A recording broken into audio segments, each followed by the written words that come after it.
ओलो के students, understanding disciplines and subjects में आपको ये पढ़ाऊंगी। अब बीएड फर्स्ट ईयर का ये 4th पेपर का बी पार्ट है। केयू की यूनिवर्सिटी है इसकी, राजेश जंगड़ा जी इसके लेखक हैं। देखो बच्चों, फर्स्ट यूनिट है हमारी शैक्षणिक विषयों का उदय। इसके अंदर हम क्या पढ़ेंगे? Meaning, nature and types of disciplines. ठीक है, क्वेश्चन है what do you mean by discipline, discuss it's nature and types. ठीक है जी, क्या पढ़ेंगे हम? डिसिप्लिन का मीनिंग, नेचर और टाइप्स। तो देखो हम आंसर पढ़ते हैं। अब अध्ययन विषय का अर्थ क्या होता है? बहु अध्ययन विषय आज वैज्ञानिक चर्चा का विषय बन चुका है और इसे सामाजिक अध्ययनों में रिसर्च का एक महत्वपूर्ण विषय माना जाने लगा है। बहुत से अनुसंधानकर्ताओं के अनुसार एक अध्ययन विषय की अवधारणा को परिभाषित करना आसान नहीं है। अध्ययन विषय एक दूसरे से इतने भिन्न है कि कोई ऐसी स्टिक परिभाषा देना बहुत कठिन है जो सभी को समान रूप से परिभाषित कर सके। अध्ययन विषय एक ही समय पर बहुत कुछ हो सकता है और इस शब्द के विभिन्न अर्थों को समझना आवश्यक है। इसलिए इस शब्द को अनेकों अर्थों में समझा जाता है। अध्ययन विषय को अंग्रेजी में डिसिप्लिन कहते हैं, जो लैटिन शब्द डिसिप्लस जिसका अर्थ है विषय या विद्यार्थी और डिसिप्लिना से बना है जिसका अर्थ है शिक्षण या अध्ययन। शब्दकोश इस शब्द के अनेकों अर्थ देता है, जिसमें प्रशिक्षण से लेकर प्राधिकार के नियंत्रण में रहना और अपने व्यवहार पर आत्मनियंत्रण रखना तक शामिल है। एक क्रिया शब्द के रूप में इसका अर्थ है किसी को निर्देशों का पालन करके प्रशिक्षण देना है, लेकिन इसका अर्थ क्या है? अनुपालना करवाने के लिए दंड देना भी है। इनमें सबसे महत्वपूर्ण है सैन्य अध्ययन विषय, जिसमें कड़े निर्देश देकर अनुपालना करवाई जाती है। चिकित्सा के क्षेत्र में अध्ययन विषय का अर्थ है डॉक्टर के द्वारा दिए गए परहेज ताकि रोगी को आराम मिल सके। इस प्रकार यह निष्कर्ष निकलता है कि शिक्षा में अध्ययन विषय को एक विशिष्ट और कठिन वैज्ञानिक प्रशिक्षण के रूप में समझा जा सकता है, जिसे भागीदार उस विषय क्षेत्र का अपने लाभ के लिए अभ्यासकर्ता बन जाता है जिसमें वह अध्ययन करता है। इसके अलावा अध्ययन विषय का अर्थ एक विशेष तरह के व्यवहार या चिंतन को नियंत्रित करना भी है। जो लोग अपने अध्ययन विषय को छोड़ देते हैं उन्हें वापस रास्ते पर लाया जा सकता है। इस प्रकार अध्ययन विषय का एक नैतिक पक्ष भी है जो परिभाषित करता है कि लोगों को कैसे व्यवहार करना चाहिए या सोचना चाहिए। उसके बाद है देखो, माइकल फौकॉल्ट ने अध्ययन विषय को एक हिंसक राजनीतिक शक्ति और अभ्यास के रूप में परिभाषित किया है, जो एक व्यक्ति विशेष पर प्रयोग की जाती है ताकि उसके शरीर और मन को नियंत्रित किया जा सके। आर्थिक शोषण और राजनीतिक अधीनता के उद्देश्य से अनुशासित करने की इस प्रक्रिया में अध्ययन विषय उस व्यक्ति के बाहरी नहीं रहता जिस पर इसे प्रयोग किया जा रहा है, बल्कि उसके लिए आंतरिक बन जाता है। हालांकि फौकॉल्ट ने अध्ययन विषय को बहुत ही सामान्य और विशेष संदर्भ में प्रयोग किया है, लेकिन इसमें स्पष्ट रूप से शैक्षिक विषयों और समाज में अनुशासन लाने में उनके योगदान को शामिल किया है। एक अनुशासित व्यक्ति बाहरी तर्क और मूल्य को अपने खुद के मानता है, जिसका अर्थ है कि अब उसके स्पष्ट दमन करने की आवश्यकता नहीं है। इस प्रकार फौकॉल्ट के लिए अध्ययन विषय एक प्रक्रिया है जिसका उद्देश्य लोगों की आजादी को सीमित करना और उसकी चिंतन को नियंत्रित करना है। इस प्रकार अध्ययन विषय को मुक्त चिंतन में बाधा माना जाता है। शैक्षिक विषय की अवधारणा में निश्चित रूप से ऊपर वर्णित अध्ययन विषय के तत्व शामिल है। साथ ही यह नए ज्ञान को अर्जित करने की प्रक्रिया को संगठित करने के लिए एक तकनीकी अवधारणा भी बन गई है। प्राय अध्ययन विषयों को कठिन विषयों के रूप में पहचाना जाता है, लेकिन एक यूनिवर्सिटी में पढ़ाई जाने वाले सभी विषयों को अध्ययन विषय नहीं कहा जा सकता। अध्ययन विषय केवल तथ्यों को पढ़ाना ही नहीं है, बल्कि इससे अधिक कुछ है। फिर आगे हम पढ़ते हैं कैरेक्टरिस्टिक्स ऑफ डिसिप्लिन। कैरेक्टरिस्टिक्स क्या है देखते हैं। वास्तव में एक विषय एक अलग अध्ययन विषय है, यह निर्धारित करने के लिए मानकों और विशेषताओं की एक लंबी सूची है। अध्ययन विषय की निम्न विशेषताएं होती हैं जिनके आधार पर उसे अध्ययन विषय कहा जाता है। तो फर्स्ट पॉइंट है जी, देखो इसका, अध्ययन विषयों में रिसर्च का एक विशेष उद्देश्य होता है, हालांकि यह उद्देश्य किसी दूसरे विषय का भी हो सकता है। सेकंड पॉइंट है, अध्ययन विषयों का एक विशेष ज्ञान संग्रह होता है जिसका संबंध रिसर्च के उद्देश्य से होता है जो उनसे संबंधित होता है और वह ज्ञान किसी दूसरे विषय में नहीं होता। थर्ड पॉइंट है, अध्ययन विषयों के सिद्धांत और अवधारणाएं होती हैं जिनकी सहायता से विशेष रूप से संग्रहित ज्ञान को संगठित किया जा सकता है। अध्ययन विषयों की अपनी विशिष्ट शब्दावली होती है या तकनीकी भाषा होती है जो उन अध्ययन विषयों में हुई रिसर्च के अनुसार समायोजित होती है। ठीक है जी, नेक्स्ट पॉइंट है, अध्ययन विषयों की विशिष्ट रिसर्च विधियां होती है जो उनकी रिसर्च आवश्यकताओं के अनुसार विकसित हुई है और वे उनके लिए बहुत आवश्यक है। नेक्स्ट पॉइंट है, अध्ययन विषयों के यूनिवर्सिटी या कॉलेजों, संबंधित शैक्षणिक विभागों और इनसे जुड़े व्यवसायिक संगठनों में पढ़ाए जाने वाले विषयों के रूप में कुछ संस्थागत स्वरूप होते हैं।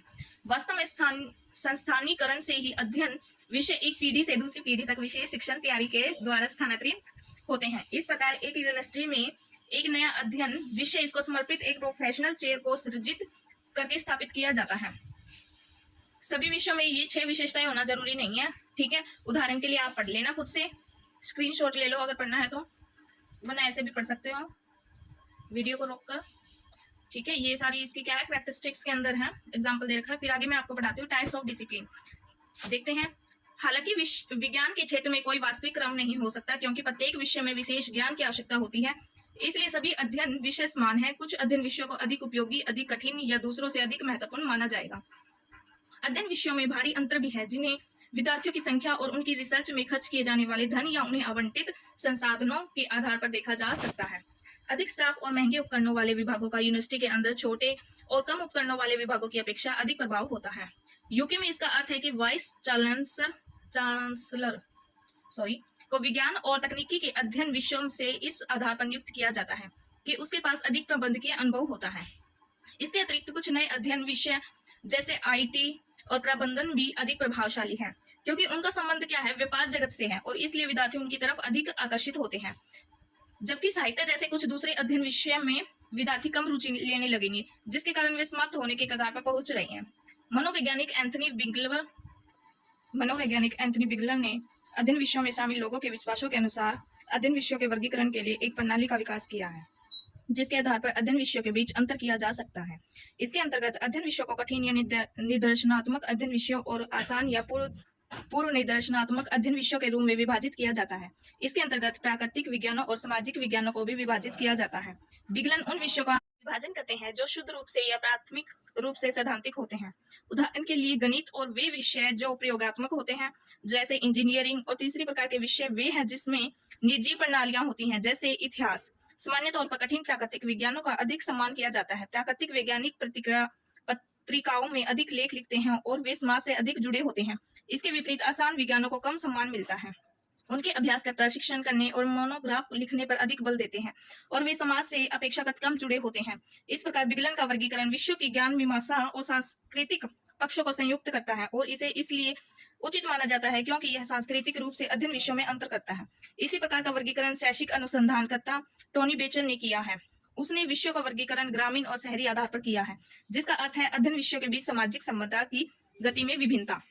ठीक है जी। उसके बाद है हमारा सेकंड क्वेश्चन है जो role of disciplinary knowledge in school curriculum. Question है, देखो, explain the role of disciplinary knowledge in school curriculum. देखते हैं इसका जो परिचय यानी मीनिंग है वो हम पढ़ते हैं। पाठ्यक्रम और अनुदेशात्मक क्रियाओं में विषयों की प्रधानता होती है। स्कूलों को भावी पीढ़ी को अनिवार्य रूप से शैक्षिक विषयों का शिक्षण करना पड़ता है, जैसे गणित, रसायन शास्त्र, भूगोल, इतिहास और अर्थशास्त्र। शिक्षकों से कक्षा में शिक्षण करने के लिए अध्ययन विषयों की विषय वस्तु में परिवर्तन करना पड़ता है। इस पाठ्यक्रम के नीचे एक आधारभूत अंतर छिपा होता है, जिस पर नीति निर्माताओं, अनुसंधानकर्ताओं और शिक्षा शास्त्रियों ने अधिक ध्यान नहीं दिया है, और वह अंतर है स्कूली विषयों और अध्ययन क्षेत्रों के बीच।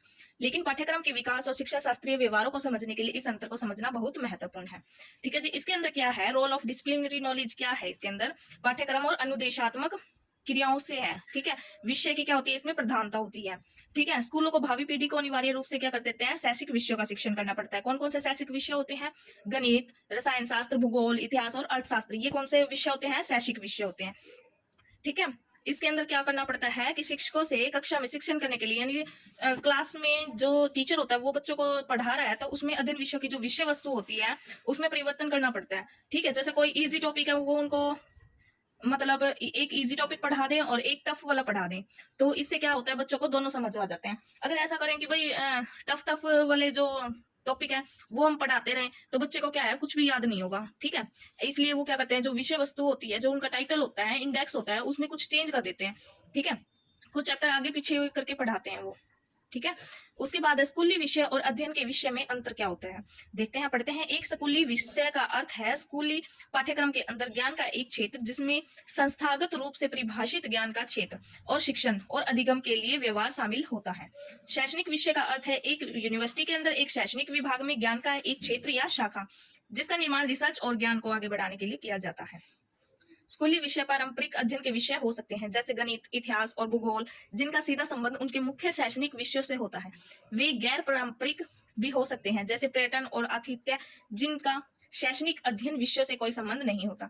देखो, स्कूली विषय क्या होता है, जिसमें स्कूल के पाठ्यक्रम के अंदर ज्ञान का जो क्षेत्र है वो संस्थागत रूप से उनको शिक्षण और अधिगम के लिए क्या होता है, व्यवहार शामिल होता है। और शैक्षणिक विषय कौन सा होता है, जो एक यूनिवर्सिटी के अंदर एक शैक्षणिक विभाग में जो भी ज्ञान दिया जाता है उसको क्या कहते हैं, शैक्षणिक विषय यानी अध्ययन के विषय। ठीक है, फिर आगे हम पढ़ते हैं स्कूल के उद्देश्य क्या क्या होते हैं, देखते हैं। पिछली शताब्दी से स्कूल को 4 विभिन्न उद्देश्यों को पूरा करने के लिए कहा गया है, जो 4 पाठ्यचर्या संबंधी विचारधाराओं में परिलक्षित होते हैं। ये विचारधाराएं हैं शैक्षणिक तर्कवाद, मानवतावाद, सामाजिक योग्यता और सामाजिक पुनर्निर्माणवाद। शैक्षणिक तर्कवादियों के लिए स्कूल का मुख्य उद्देश्य ज्ञान के विशिष्ट निकायों, विधियों और ज्ञान प्राप्त करने के तरीकों के माध्यम से विद्यार्थियों का बौद्धिक विकास करना है। दूसरी ओर मानवतावादियों के अनुसार बालक का संपूर्ण विकास करना है। सामाजिक योग्यता के समर्थकों के अनुसार स्कूल का उद्देश्य एक समाज की वर्तमान और भविष्य की मानव शक्ति की मांग को पूरा करना है, जिसके लिए युवाओं को समाज के लिए योगदान देने के लिए प्रशिक्षित करना है। सामाजिक पूर्ण संरचनावादियों के लिए स्कूल सामाजिक समस्याओं को दूर करने का उपकरण है और इसका उद्देश्य क्या होता है? सामाजिक विकास और इसकी पूर्ण संरचना करना है। ये 4 स्पर्धात्मक विचारधाराएं पाठ्यक्रम के निर्माण में हावी रहती है, जो अपने अपने ढंग से स्कूल के उद्देश्यों और ज्ञान को परिभाषित करती है। 21वीं सदी में क्या होता है? पाठ्यक्रम संबंधी 3 संवाद संवंत्र अधिगमकर्ता, सहभागी नागरिकता और भूमंडलीकरण चर्चा का विषय रहे हैं।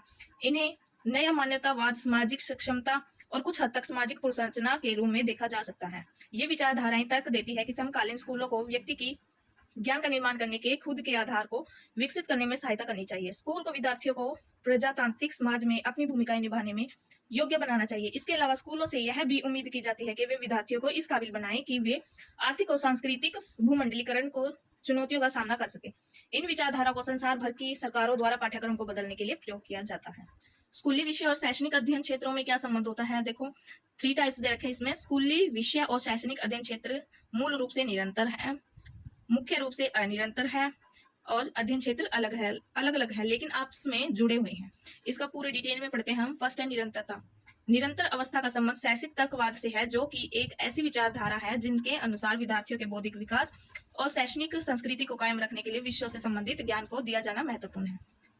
यह बहुविषयता का सिद्धांत है, जिसके अनुसार स्कूली विषयों का संगठन शैक्षणिक अध्ययन क्षेत्रों की संरचना के अनुसार किया जाता है। शैक्षणिक तर्कवादियों के लिए स्कूली विषयों का मुख्य उद्देश्य शैक्षणिक विषयों की तरह युवा विद्यार्थियों को शैक्षणिक समुदाय में शामिल करना है। इस प्रकार स्कूली विषय उनसे संबंधित शैक्षणिक अध्ययन क्षेत्रों से विकसित होते हैं और उन्हीं के अनुसार बदलते हैं। वे उस शैक्षणिक विषय का परिचय देते हैं जिनसे वे पैदा हुए हैं और जिनके नाम पर उनका नाम रखा जाता है। ठीक है। स्कूल स्तर पर विद्यार्थी सापेक्षिक रूप से साधारण विचारों और विधियों से संबंध रखते हैं, लेकिन फिर भी उन्हीं विचारों का अध्ययन करते हैं जो शैक्षणिक विचारों में शामिल होते हैं। इस प्रकार से तैयार किए गए पाठ्यक्रम में विद्यार्थियों की रुचियों, दृष्टिकोणों और भावनाओं को अनदेखा किया जाता है। इसके अलावा इस प्रकार का पाठ्यक्रम सामाजिक, आर्थिक और राजनीतिक आवश्यकताओं पर कोई ध्यान नहीं दिया जाता और सामाजिक विकास और पुनर्संरचना जैसी समस्याओं पर मौन रहता है। ठीक है, ये आप देख लेना। ये कारक जो है वो शैक्षणिक अध्ययन क्षेत्रों को स्कूली विषयों से अलग करते हैं। अब सेकंड पॉइंट है अनिरंतरता। अनिरंतरता में क्या होता है? स्कूली विषय और शैक्षणिक अध्ययन क्षेत्रों के उद्देश्य और विषय वस्तु में भिन्नता है, जिसके कारण स्कूली विषयों के निर्माण में उन विषयों को भी शामिल किया जा सकता है जो शैक्षणिक अध्ययन क्षेत्रों के अंतर्गत नहीं आते। यह अनिरंतर स्थिति मानवतावादी सामाजिक सक्षमता और सामाजिक पुनर्संरचना से समर्थित है। मानवतावादी शिक्षण तर्क देते हैं कि स्कूली विषयों का निर्माण विद्यार्थियों को आंतरिक रूप से अच्छे अनुभव प्रदान करने के लिए किया जाता है, जो आत्म वास्तविकरण, व्यक्तिगत विकास और व्यक्तिगत स्वतंत्रता को बढ़ावा देते हैं। इसलिए स्कूली विषयों का निर्माण विद्यार्थियों की रुचियों, दृष्टिकोणों और विकास की अवस्थाओं के अनुसार किया जाना चाहिए। उनकी विषय वस्तु विभिन्न स्रोतों से लेनी चाहिए, जैसे व्यक्तिगत अनुभव, मानवीय गतिविधियां और सामुदायिक संस्कृतियां और ज्ञान। अध्ययन क्षेत्रों का ज्ञान स्कूली विषयों के निर्माण में उपयोगी भी हो सकता है और नहीं भी। ठीक है, इसमें बस यही है। आगे थर्ड पॉइंट है अलग लेकिन संबंधित। ये जो हमने निरंतरता और अनिरंतरता पढ़ा है उससे अलग है, लेकिन उससे रिलेटेड ही है कुछ। ठीक है, ये इसमें 3 तुलनाएं की गई हैं। देखते हैं क्या क्या है। शैक्षणिक अध्ययन विषय स्कूली विषयों का आधार हो सकता है, स्कूली विषय शैक्षणिक अध्ययन विषयों का आधार हो सकते हैं। दोनों के बीच संबंध तर्कशास्त्रीय हो सकता है। पहली स्थिति के अनुसार स्कूली विषय एक शैक्षणिक अध्ययन क्षेत्र का परिणाम हो सकते हैं। दूसरी स्थिति क्या हर्बर्ट के सिद्धांत को दोहराती है, जिसके अनुसार विषयों के ज्ञान के ऐतिहासिक विकास की अवस्थाओं और व्यक्ति के विकास की अवस्थाओं के बीच समानता है। स्कूल से ही लेकर यूनिवर्सिटी तक की व्यक्ति की शैक्षिक यात्रा में स्कूली विषय पहले आते हैं और शैक्षणिक अध्ययन क्षेत्र में बाद में। तीसरी स्थिति को पहली और दूसरी स्थिति का संयुक्त रूप समझा जाता है। यानी फर्स्ट जो स्थिति हमने पढ़ी है अभी, जिसके अंदर क्या होता है, एक शैक्षणिक अध्ययन का क्षेत्र का क्या होता है, परिणाम होता है, और दूसरे में क्या होता है, ऐतिहासिक विकास की अवस्था और व्यक्ति के विकास की अवस्था के बीच क्या होती है, समांतरा होती है। तो तीसरी में क्या होता है, पहली और दूसरी का मिश्रण होता है, जैसा कि ये डीवी की पुस्तक बालक और पाठ्यक्रम के रूप में परिलक्षित होता है। डीवी के लिए शैक्षणिक अध्ययन क्षेत्र स्कूली पाठ्यक्रम के निर्माण में सहायक है और स्कूली विषय शैक्षणिक अध्ययन क्षेत्र को जानने का अवसर प्रदान करता है। उपरोक्त चर्चा से यह निष्कर्ष निकाला जा सकता है कि स्कूली विषय अलग विषय होते हैं, उनका अपना उद्देश्य होता है, जिनका निर्माण विभिन्न सामाजिक, सांस्कृतिक और राजनीतिक जरूरतों और चुनौतियों के लिए किया जाता है, और उनका उद्देश्य क्या होता है, शैक्षिक होता है।